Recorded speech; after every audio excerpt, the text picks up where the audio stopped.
조밀입니다. 저번 시간에서는 불교란 무엇인가에 대해서 토론하였습니다. 그럼 오늘은 누구에게 물어야 하는가 하는 문제입니다.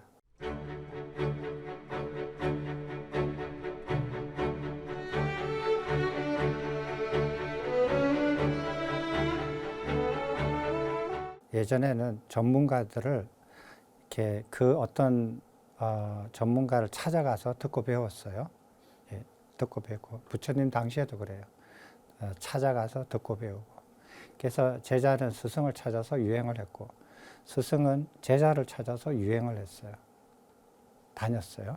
이렇게 내가 듣고 배워야 되는데 이게 문제점이 뭐냐면 가서 찾아서 듣고 배웠는데 내가 판단을 못하는 거예요. 저분이 옳은지 그른지 판단을 못해요. 듣고 배우면서 찾아서 스승을 찾아가면서 듣고 배우면서 뭐가 늘었냐 하면은 스승을 보는 눈이 점점점 생긴단 말이에요. 같이 길러야 돼요. 눈 감고 다니면서 찾아봤자예요. 예를 들어서 내가 결혼할 배우자를 찾는다 이거예요. 찾는데 처음에 만났던 사람이 좋은 사람이라고 만났는데 내가 확신이 안 들어서는 거예요. 왜? 상대가 좋은지 안 좋은지가 아니라 내가 좋은 사람을 보는 눈이 없는 거예요. 그럼 자꾸 만나보죠. 자꾸 만나보니까 이제 눈이 생기는데 제일 처음 만난 사람이 제일 좋았던 거예요. 그런 경우가 있을 수가 있죠. 예, 눈이 생기니까 이제 그때 알게 되는 거예요. 눈이 생겨야 되거든요. 그럼 눈이 생기려면은 그러면 눈이 생겨서 이제 스승을 찾아다니면서 이제 찾아야 돼요. 그럼 눈이 생기기 전에 자기가 스승으로 덥석 잡았다. 그럼 어떻게 돼요? 망하는 거죠. 예. 자기가 배우자를 보는 눈이 생기기 전에 다른 사람 선배의 말만 듣고 친구의 말만 듣고 덥석 잡았다. 자기 책임이에요. 그 결과가. 누구한테도 그거 할 수가 없어요. 마찬가지예요. 배우자는 한 생에서 한 생을 좌지우지하지만 스승은 이 생뿐만 아니라 다음 생, 그 다음 생, 그 다음 생, 세세생생 영향을 줘요. 그러니까 덥석 잡을 일이 아니란 말이에요. 그렇다고 찾고 다닌다고 해서 인생을 다 소비하면 그것도 난감하잖아요. 빨리 찾아서 나머지 생 동안 그분한테 듣고 배워야 되는데 찾는다고 늙어서 죽어버리면 어떻게 돼요? 그것도 난감한 일이잖아요. 그래서 이제 그 전문가를 찾아다니는데 그런 문제점이 있고, 두 번째로는 현생에 그런 사람이 없다. 내가 스승으로 삼을 만한 사람이 없다. 그러면은 문헌을 보고 이전 세대의 스승들, 훌륭한 스승들을, 역사에 남은 스승들을 보고 그분들한테 배워나가야 돼요. 이게 문헌이에요. 근데 문헌을 통해서 뭐를 배우려고 할 때 도서관에 가보세요.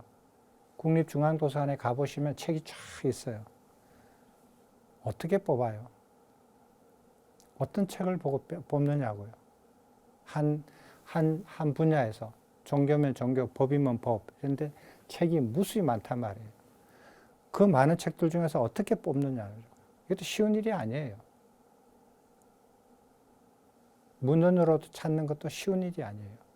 그것도 문헌으로서 자기가 알고자 하는 지식을 찾아가는 것. 이것도 쉬운 일이 아니에요. 그것도 훈련을 받아야 돼요. 훈련을 받아야 문헌에서 자기가 원하는 지식을 찾아낼 수가 있어요. 요즘은 굉장히 좋아졌어요. 아까 전에 지식을 검색하듯이 전문가를 검색할 수 있어요. 그리고 예전에는 그분들이 가서 있는 곳에 가야만이 그분들의 강의를 들을 수 있는데 요즘 인터넷으로 다 들을 수 있어요. 문헌도 검색해서 다 떠 있어요.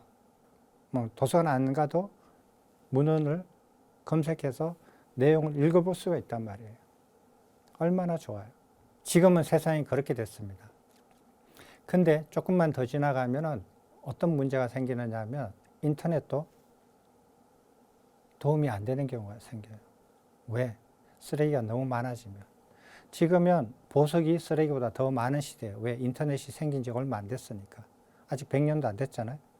그런데 이게 100년 지나고 200년 지나면은 보석보다도 쓰레기가 더 많아지는 수가 있어요. 그럼 인터넷 들어가면 그게 빠져서 헤어나올 수가 없는 거예요. 뭐가 보석이고 뭐가 쓰레기인지를 모른단 말이에요. 지금도 그런 현상이 조금씩 생기고 있거든요. 어떤 분야의 지식들, 어떤 분야의 정보들이 막 섞여가지고 분간을 못하는 거예요. 그럼 그걸 보는 눈을 또 길러야 되는 거예요. 그런 문제가 또 생길 수가 있어요. 자, 어떤 분야에서, 한 분야에서 내가 신뢰할 수 있는 최고의 전문가를 어떻게 하면 만날 수 있을까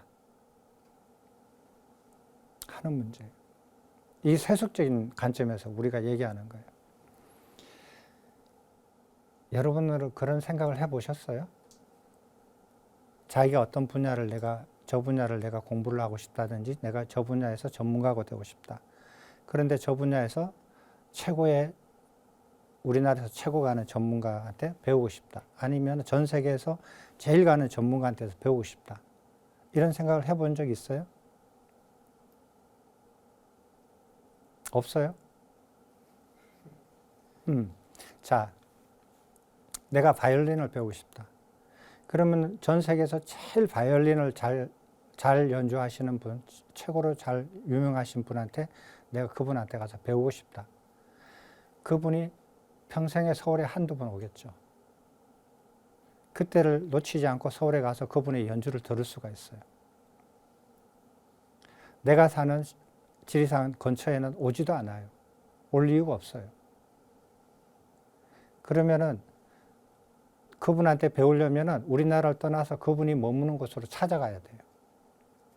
그렇잖아요. 그러니까 최고의 전문가를 찾아가기 위해서 무수히 노력을 해야 돼요. 그러면 그 전문가를 찾아간다고 해서 그분이 나를 제자로 받아주느냐는 소리예요. 안 받아주죠. 왜? 너무 많으니까. 공간이 수용할 수 있는 공간이 제한되어 있으니까. 그럼 그 경쟁을 뚫고 들어가야만이 내가 그분한테 배울 수가 있어요.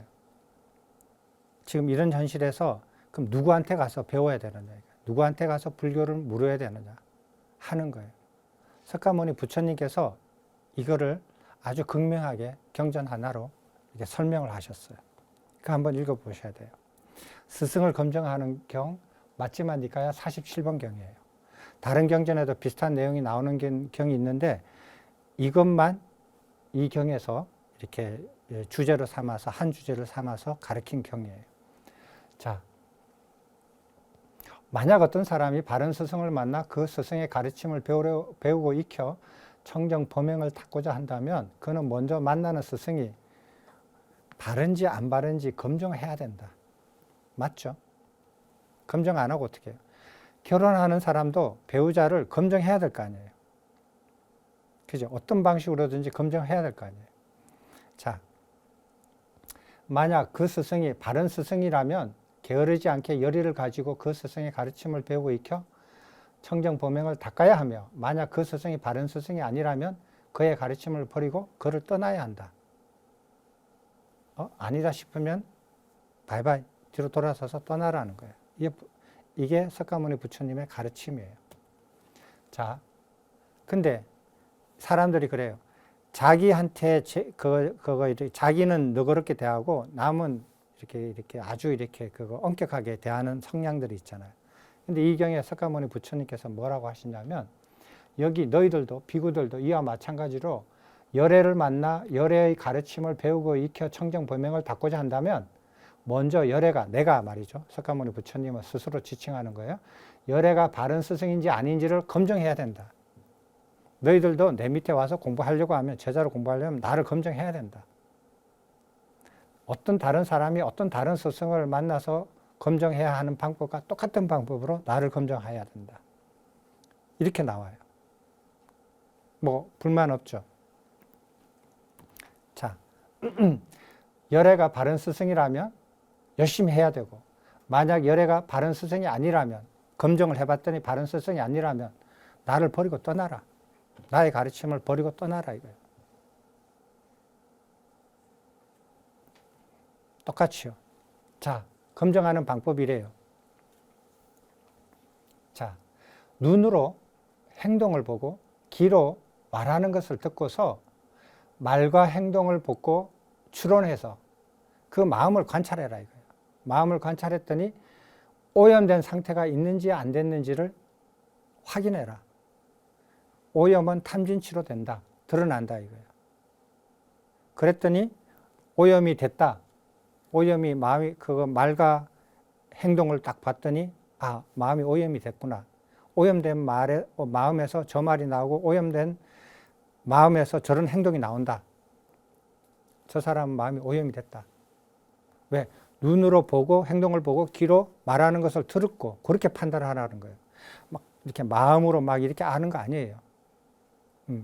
누구나 다 할 수 있는 그 방법을 했더니 마음이 오염됐다. 추점이. 그럼 그를 떠나라는 거예요. 됐어요? 자, 그러면은 마음이 오염된 상태는 탐진치로 드러난다 이거예요. 탐진치가 탐욕, 그 다음에 화내는 거, 그 다음에 어리석은 거 이런 거예요. 이러면은 드러난다 이거예요. 그러면은 아니 사람이 마음이 탐진치가 없는 사람이 어디 있어요?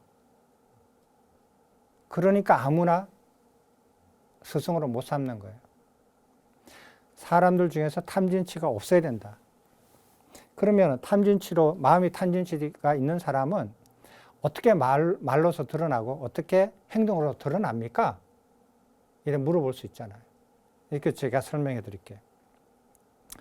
마음에 탐욕이 있다. 마음에 욕심이 많다 말이에요. 탐욕이 많다. 그럼 어떻게 해요? 그런 사람들 행동이 간단해요. 이러죠. 안 그래요?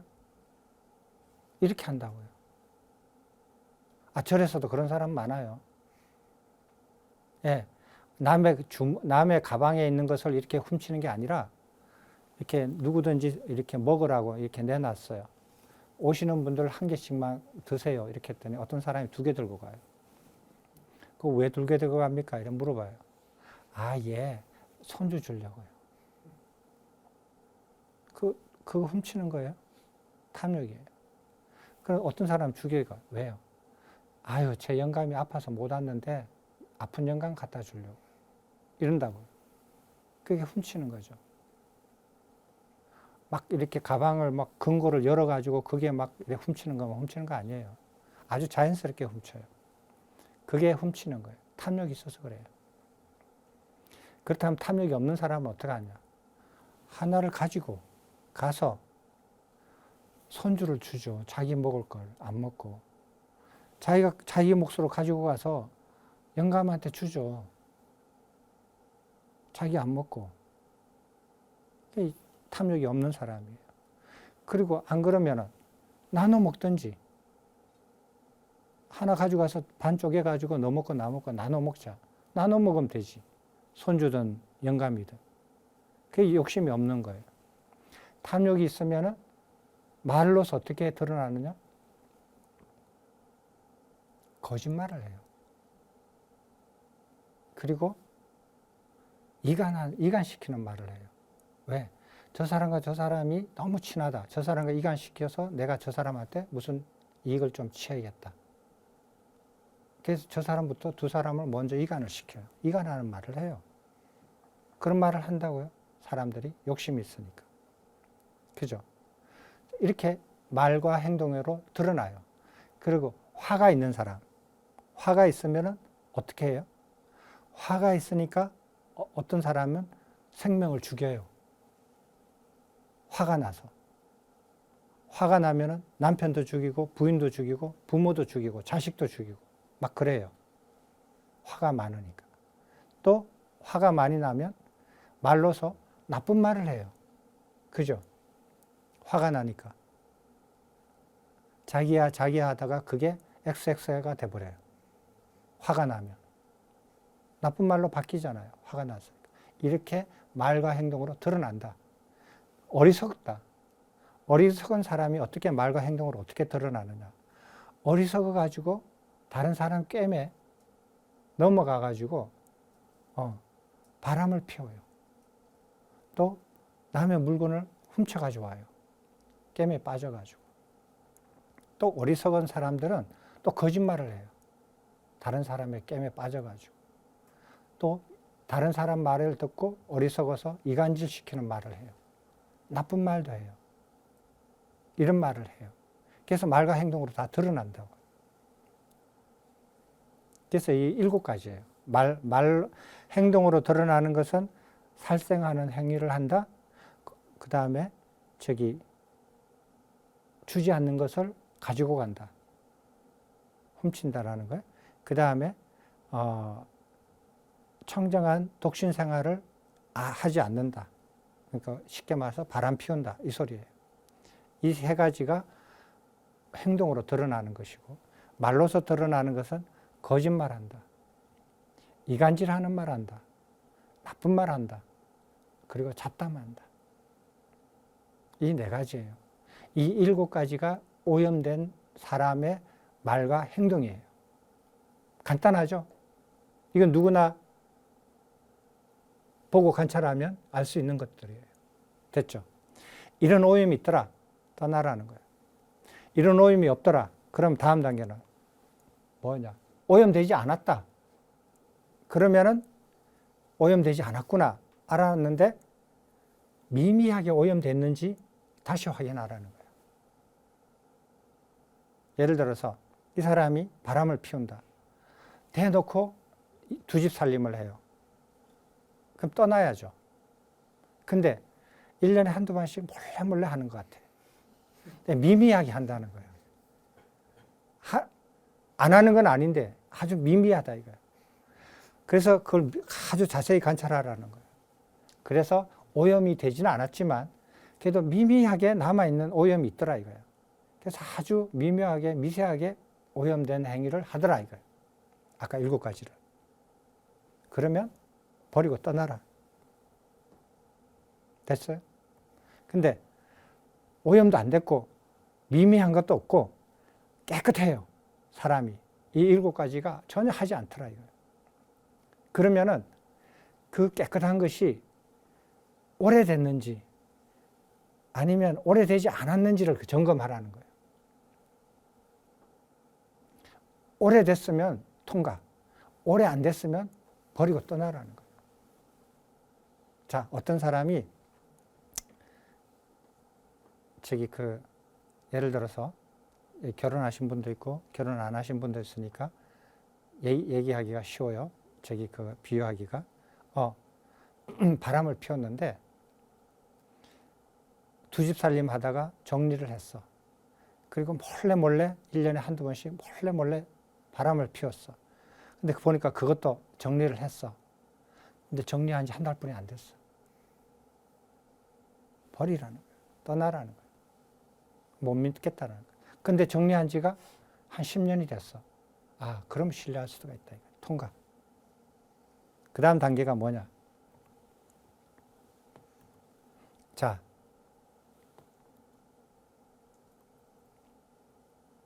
자, 이 사람이 그러면은 오염되지도 않았고 미미한 것도 없고 깨끗한 지가 오래됐어요. 그러면은 이제 그 불교에서 사람들한테 저 사람은 깨끗한 사람이다. 저 사람은 훌륭한 사람이다. 소문이 나요. 소문이 나가지고 사람들이 몰려오기 시작해요. 몰려오기 시작하거든요. 그러면은 몰려오기 시작하면서 또 문제가 생겨요. 무슨 문제가 생기느냐?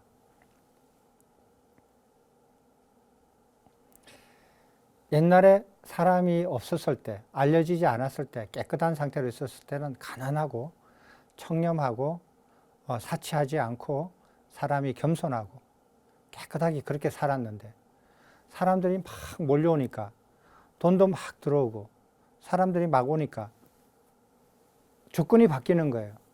조건이 바뀌니까 사람이 다시 달라지는 거예요. 어떻게 달라지느냐? 돈이 생기니까 갑자기 외제차 타고 다니네? 갑자기 방 안에 이만한 TV를 켜놓고 사네?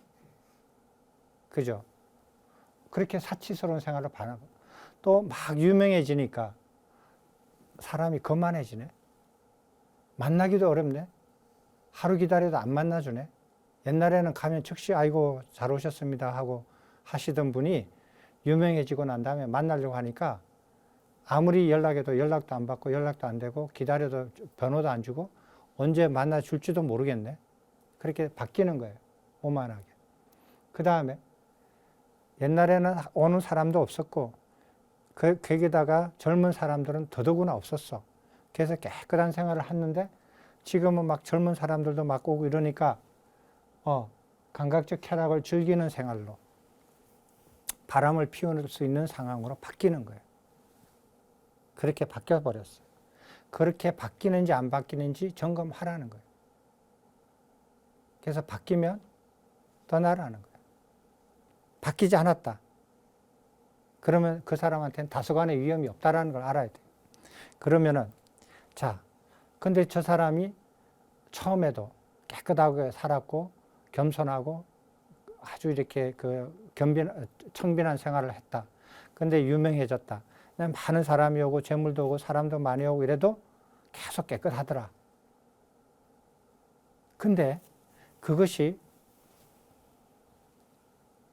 자기 통제, 자기 억제를 통해서 그것을 깨끗함을 유지하는지 안 하는지를 살펴보라는 거예요. 무슨 말인지 알죠? 가끔 제가 이런 말을 들은 적이 있어요. 그 아주 어렸을 때, 막 철들기 전에 4살, 5살 이럴 때 출가하신 분이 있어요.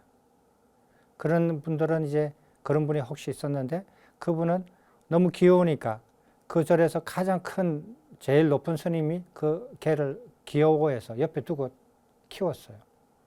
그랬더니 걔가 7살 되고 10살 되고 15살 되고 점점 하면서 보고 배운 게 뭐냐면 제일 높은 큰 스님을 보고 배운 거예요. 그래서 걔는 다른 사람이 없으면 천진난만한 애처럼 행동하는데 누가 보면은 말과 행동과 몸짓이 큰 스님처럼 바뀌어. 자기도 모르게 자동적으로 변신을 해. 변화를 해버려. 그 애가 의도하지 않았는데도 불구하고 보고 배운 거예요. 자기도 모르게 그렇게 하는 거예요. 그러면은 외부 사람이 오면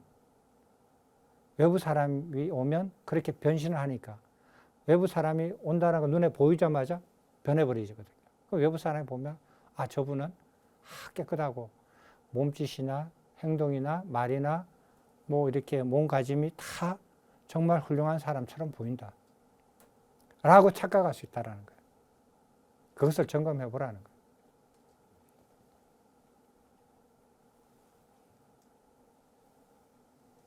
CCTV 한 대면 끝나겠죠.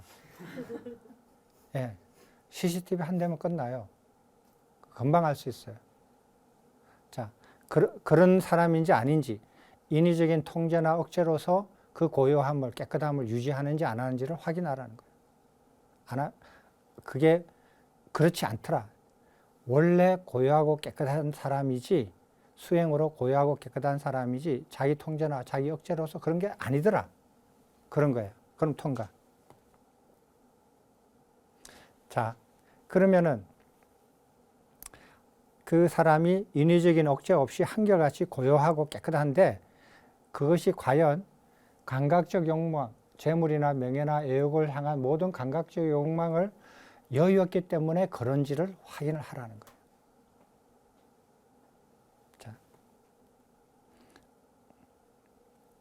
근데 그 감각적 욕망이 조금이라도 남아있으면 그 사람을 떠나라는 거예요. 그 가르침을 버리고. 만약 그렇지 않다면 나머지 한 가지 있어요.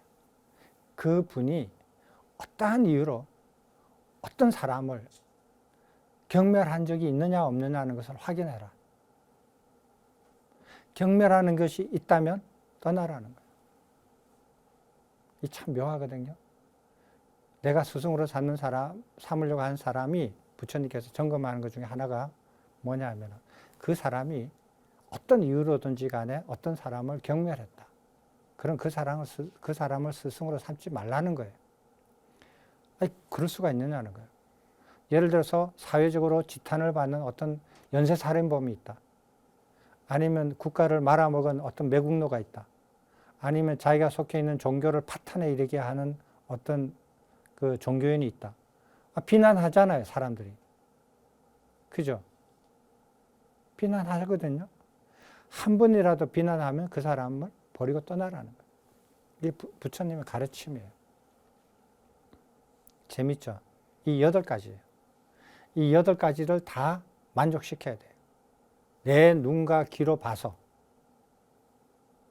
근데 이게 이 8가지를 점검할 때 그 전제 조건이 뭐냐면 내가 마음으로서 상대의 마음을 알아보는 그런 능력이 되지 않는 사람이라면 이라는 조건이 있어요. 그럴 때 눈과 귀로 이제 점검하는 거예요. 이 눈과 귀로 점검하는 건 누구든지 할 수 있는 거예요. 근데 이 8가지가 다 통과됐다. 그러면 어떻게 되느냐. 그 스승한테 8가지를 다 질문을 해서 확인을 받으라는 거예요. 그게 9번째예요. 다 구두로 점검해야 돼요. 이분이 내 스승이다. 내가 스승으로 삼으려고 한다. 스승이시여, 당신은 마음에 오염이 되어 있습니까? 안 되어 있습니까? 내가 눈으로 보고 귀로 들을 수 있는 그런 마음의 오염이 있습니까? 없습니까? 라고 물어봐야 돼요. 그래서 스승이 없다. 나는 눈으로 보고 귀로 들을 수 있는 마음의 오염이 없다. 라고 대답을 해야 돼요. 통과. 2번째, 스승이시여, 당신의 마음이 오염이 되지 않았음을 알았습니다. 그렇다면 미미하게 오염이 된 것이 있습니까? 없습니까? 물어봐야 돼요. 2번째. 3번째, 당신이 이제 미미한 그 오염된 상태도 없으니까 마음이 깨끗하다는 걸 알았습니다. 청정하다는 걸 알았습니다. 그렇다면은 뭐를 또 물어봐야 되죠? 그렇게 된 지 오래됐어요? 아니면은 된 지 얼마 안 됐어요? 물어봐야 돼요. 나 그렇게 된 지 오래됐다. 그 다음에 오래된 지 됐다. 그러면은 스승으로서 이렇게 널리 이렇게 알려지고 나 같은 많은 사람들이 몰려왔어요. 그래서 돈과 사랑과 뭐 재물이 많이 있는데 그 사치스러운 생활을 하는지 아니면은 이렇게 굉장히 뭐라 그럴까 오만한 행동을 하는지 애욕에 빠지는지 그런 게 있습니까 없습니까 물어봐야 돼요. 그래서 나는 사치스러운 생활로 돌아가지도 않았고 오만한 행동을 하지도 않고 그리고 애욕에 빠지지도 않았다라고 대답을 들어야 돼요. 그 다음에는 뭐를 물어보죠? 그 다음에 다소간의 위험이 없어요. 위험이 없으면은 이것을 자기 통제나 자기 억제로서 이루신 겁니까? 아닙니까? 라고 물어봐야 돼요. 그것은 나는 내 통제나 내 억제로 이루어진 게 아니다. 자연스럽게 이루어진 거다. 내 수행의 결과로 이루어진 거다라고 답을 들어야 돼요. 그 다음에 또 뭐를 듣냐면은 그 고요한 것들이 감각적 욕망을 다 여위어서 생긴 겁니까? 라고 물어봐야 돼요. 나는 감각적 욕망을 다 여위어서 생긴 거다라고 대답을 들어야 돼요. 그 다음에 마지막으로 어떤 이유로든지 다른 사람을 경멸한 적이 있습니까? 없습니까? 없다. 나는 사람을 경멸하지 않는다. 통과. 그래서 8가지를 다 구두로 확인했어요. 확인하면 9번째가 통과되는 거예요. 근데 여기서 질문하러 갔는데 안 만나주는 거예요. 질문 하나 했더니 건방지게 이렇게 나온단 말이에요. 그 다음에 스승이시여, 당신의 마음이 오염이 된 게 있습니까? 오염이 되었습니까? 안 되었습니까? 이것 봐라. 네 마음은 오염이 됐냐 안 됐냐. 네 마음이나 쳐다보지 왜 내 마음을 쳐다보고 이러니 저러니 얘기해. 네 건방진 놈 나가. 이런단 말이에요. 또 어떤 사람은 가면은 물어봐도 이래요. 또 물어보면 얘야 오늘 다른 일정은 없느니? 이렇게 한다고. 대답 안 해요. 또 어떤 경우는 거짓말을 해요. 이런 경우는 다 검색해서 떠나야 돼요. 자, 이게 다 통과됐다. 내가 물어본 것들이 다 저분이 진실하게 대답을 했고 그 대답이 진실하다. 그리고 진실한 대답이 다 통과되는 대답을 하셨다. 그러면 마지막 10번째. 자, 이제 자질은 다 됐는데 그 다음에 또 한 가지 갖춰야 될 게 있어요.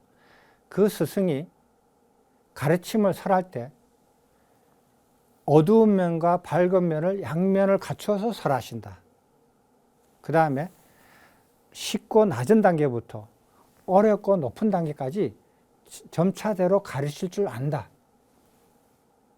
그 다음에 포괄해서 개략적으로 설명할 줄도 알고, 그 다음에 부분적으로 세밀하게 설명할 줄도 안다. 그런 교수법을 갖춰져 있다. 그래서 제자가 그분의 가르침을 이렇게 그 중에서 어느 하나를 딱 듣고 그거를 감동을 받아서 그것을 자기 걸로 만들었다가 그 하나로 인해서 나머지 가르침 전체를 자기 걸로 만드는데 설해 줄 아는 사람이다. 그러면은 그 사람이 바른 스승이다 라고 하는 거예요. 됐습니까? 바른 스승을 이렇게 점검해야 된다 라고 석가모니 부처님께서 말씀하셨어요. 그 10가지 다 외우기도 힘들죠. 그럼 이런 자격 조건을 다 갖춘 사람들을 여기서 점검하는 방법대로 다 점검하셔야 돼요. 그래서 다 통과되면 그분을 바른 스승으로 모시고 물어봐야 돼요.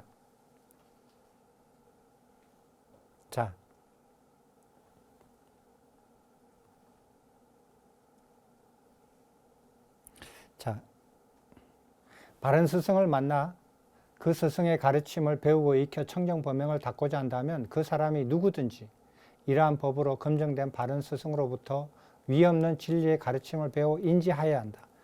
그 사람으로부터, 내가 바른 스승으로 인정한 그분으로부터 배우는 사람이 누구든지 상관없이 그렇게 검증을 한 바른 스승으로부터 다 배워야 된다. 열의를 가지고 열심히.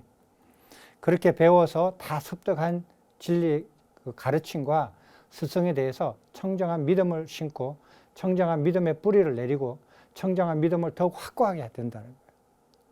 왜? 그렇게 검증을 했으니까. 그렇게 그런 분한테서 배워가서 그분의 가르침을 다 배우고 나면 이런 믿음이 생긴다라는 거예요. 근데 이런 믿음은 어떤 믿음이냐면 합리적이고 확고하다.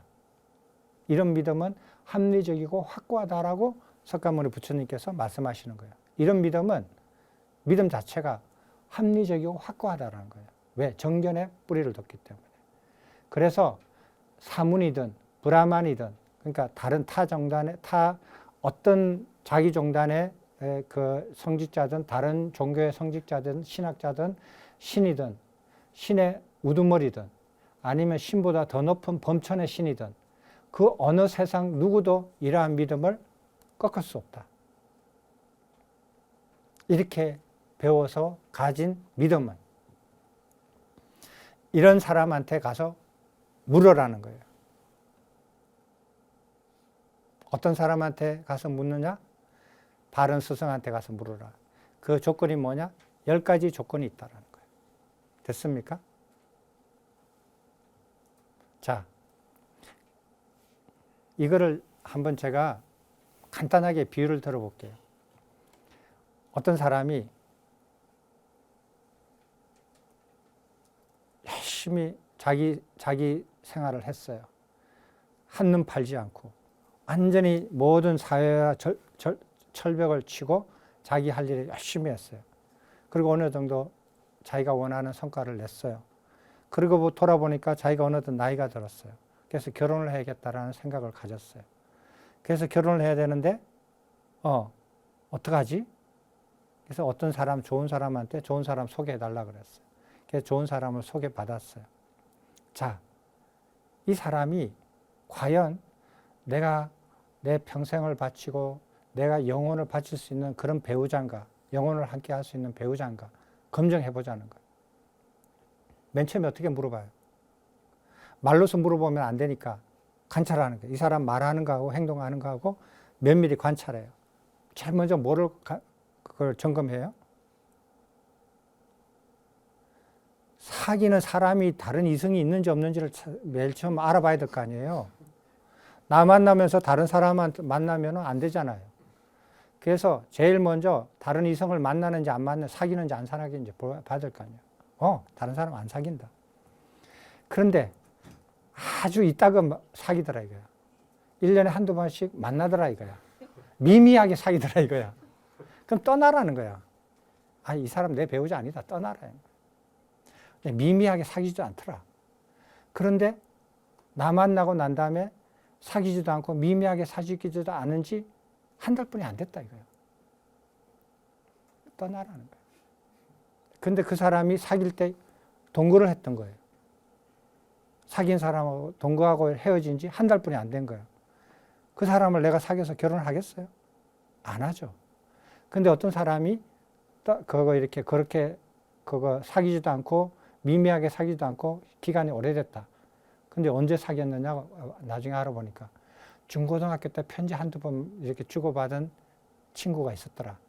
고등학교 올라가서 서로 헤어져서 그 다음부터는 만나본 적도 없다. 그렇게 오래됐더라. 아, 그럼 통과. 그 다음에 뭘 물어봐야 돼?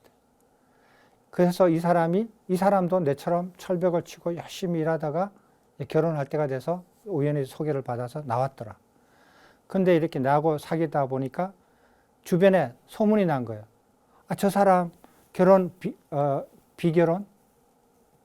비결혼주의인 줄 알았더니, 비결혼주의라 그래?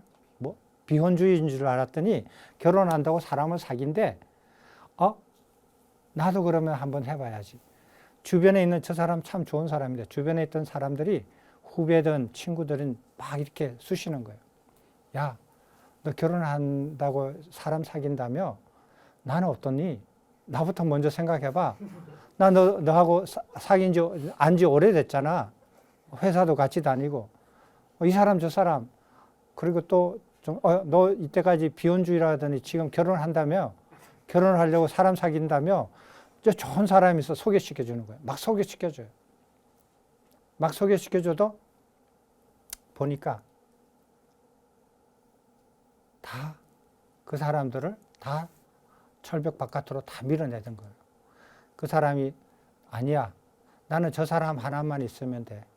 지금 사귀고 있는 사람 한 사람만 있으면 되지 다른 사람 필요 없어.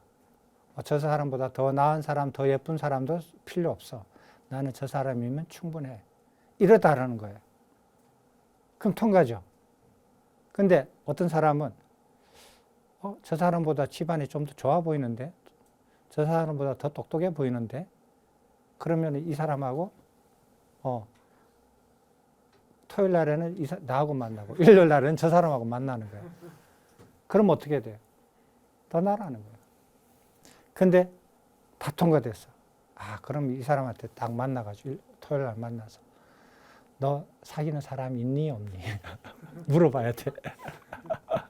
너 가끔 만나는 사람이 있니 없니? 너 안 만난 지가 얼마나 됐니? 오래됐니? 아니면은 얼마 안 됐니? 물어봐야 돼요. 나 오래되지 않아. 오래됐어. 다 똑같 이렇게. 그리고 또 너 요즘 많은 사람들이 너 결혼한다고 하니까 많은 사람들한테 소개받았지. 그 사람들한테 마음 흔들려? 안 흔들려? 안 흔들린다라는 거예요.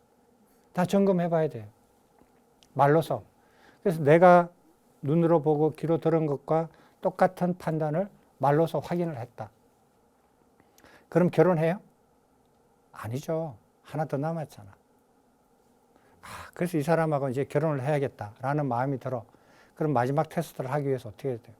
친구들하고 캠핑을 가는 거야. 2박 3일 동안. 그래서 보는 거예요. 캠핑을 갔더니, 다른 사람들이 하기 싫어하는 구전일, 다른 사람들이 서로 하려고 하는 좋은 일 다 하더라는 거예요.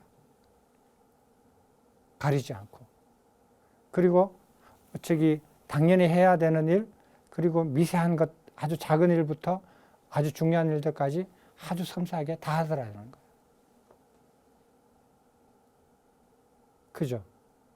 근데 다 통과됐는데 캠핑을 갔더니 지 하고 싶은 것만 하고 음식 쓰레기도 남이 안 버리고 그 다음에 지 꼭 해야 되는 것만 하고 미세한 거 이런 것들은 아무도 안 하는 거야. 내팽개치는 거야. 결혼해야 되겠어요? 캠핑 갔다고 나면 다시는 만나지 말아야지. 갔더니 이렇게 사람이 생활하는데 아주 작은 일부터 큰 일까지 꼼꼼하게 다 해내고 자기가 싫어하는 일, 좋아하는 일 상관하지 않고 다 양면을 다 잘하고 그렇게 내뿐만 아니라 다른 사람들한테도 다 이렇게 친절하게 다 잘하더라. 저 사람하고 결혼해야겠다. 이렇게 결혼을 하는 거예요. 결혼하려고 배우자를 설정할 때도 이런 점검을 하잖아요. 다들. 하잖아요. 배우자하고 결혼했는데 그 사람이 다른 사람하고 사귄지 안 사귄지도 알지도 못하고 결혼해요? 그렇지 않잖아. 이 정도는 점검하잖아요. 바른 스승을 점검할 때도 이 정도는 해야 된다는 거예요. 복잡한 거 아니에요. 당연한 거예요. 이 10가지를 해야 된다는 거예요. 이 배워가지고 결혼하신 분들은, 결혼 안 하신 분들은 결혼한 배우자를 적용해서 한번 테스트 사용해보고, 결혼하신 분들은 자기 이렇게 자기 사업의 동업자를 만난다든지 혹은 어떤 다른 이유로서 아주 중요한 인생의 중요한 사람을 선택할 때, 결정할 때 이런 기준 점검 방법을 적용해 보라는 거예요. 됐습니까? 자, 오늘은 누구한테 물을 것인가에 대해서 이런 분한테 물어야 된다라고 석가모니 부처님께서 설하신 내용을 전해드렸습니다. 여러분께서 이게 아까 전에 마지막 니카야 몇 번경에 47번경에 나온 경인데 이 내용을 여러분들이 스스로 경전을 이렇게 찾아보고 확인해 보십시오. 제가 왜곡되게 전달했는지 거짓말을 했는지 여러분 스스로 점검해 봐야 될 거 아니에요. 저는 47번경을 그렇게 읽고 그렇게 이해해서 여러분한테 전달해 드렸습니다. 확인하는 것은 여러분들의 몫입니다. 초기불전론으로 연락해서 니카야 경전을 사서 열어보십시오. 열어보셔서 오늘 강의한 내용과 점검을 반드시 하시길 바랍니다. 그럼 오늘 이것으로 마치겠습니다. 감사합니다.